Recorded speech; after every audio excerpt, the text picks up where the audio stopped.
think I forgot to show that there is actually another way where you could check the slope of the terrain, and this is of course with a transect group.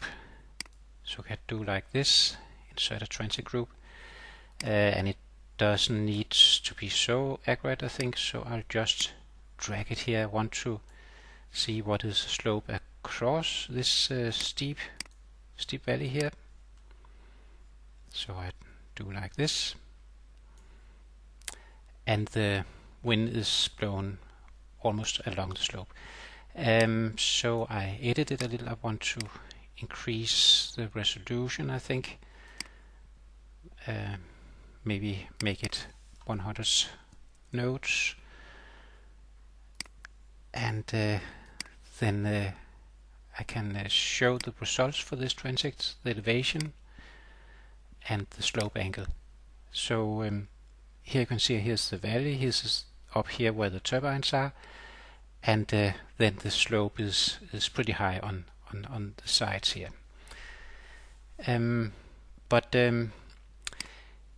Now let's concentrate on how to generate some data for the wind farm assessment tool.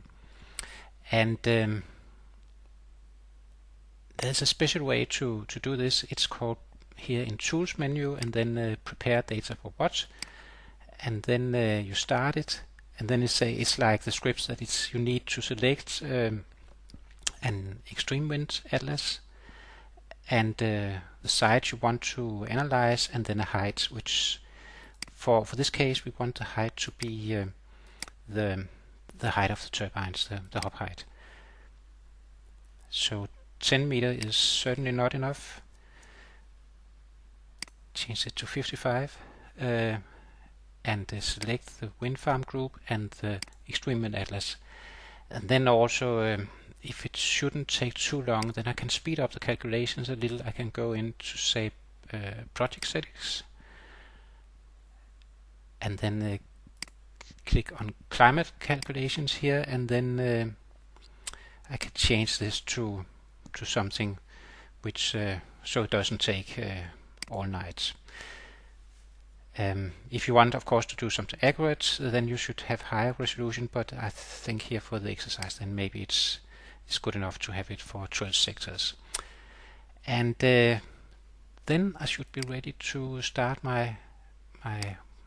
this little tool called the WAT launcher, and it's asking me for some wind atlas data,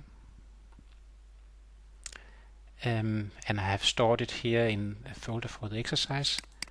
It's really it's some input for WASP, because this tool is both calling WASP engineering but also WASP, and it will then make some results which are both shear and extreme winds and what we need, but also mean wind statistics, and for this we need WASP. And then for some projects you also sometimes you need a special map in the format which WASP can take, but I think it's already in this project here. And then we need some turbine information on this turbine from Gamesa. If you're working on an offshore site, then maybe you want to select this option here. That would make a repeat calculation for different wind speeds, and then you could see the effect of increasing water surface roughness. But it will take more time, so we won't do it here.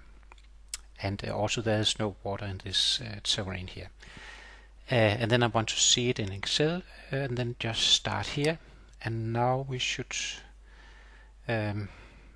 WASP Engineering is opening Excel and starting to calculate, and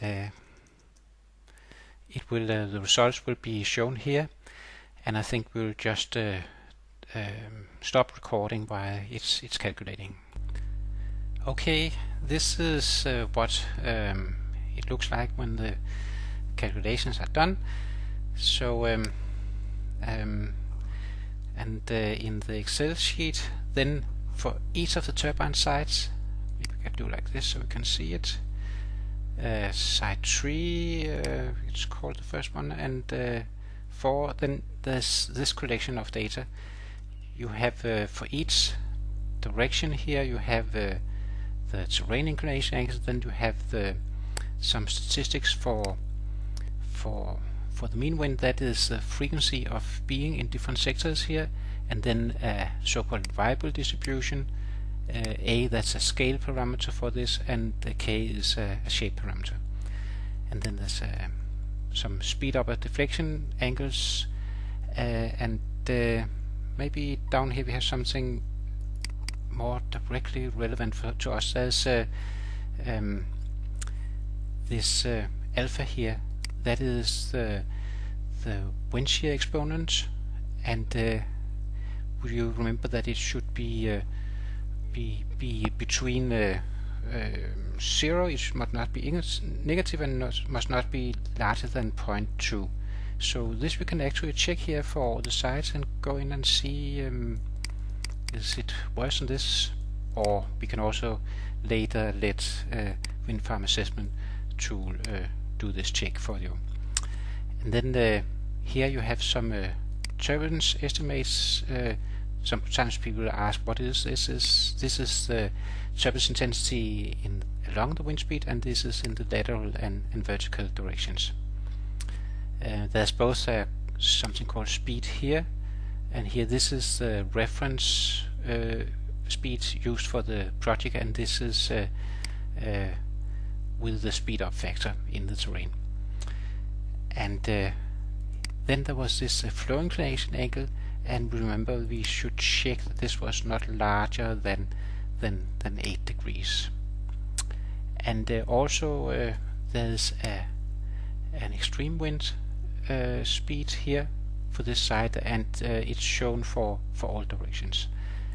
So this is the kind of data which we need for wind farm assessment tool. So we will store it on file. I'll just put it anywhere, and then say give it a name so I can find it again, and then later we can use it inside wind farm assessment tool.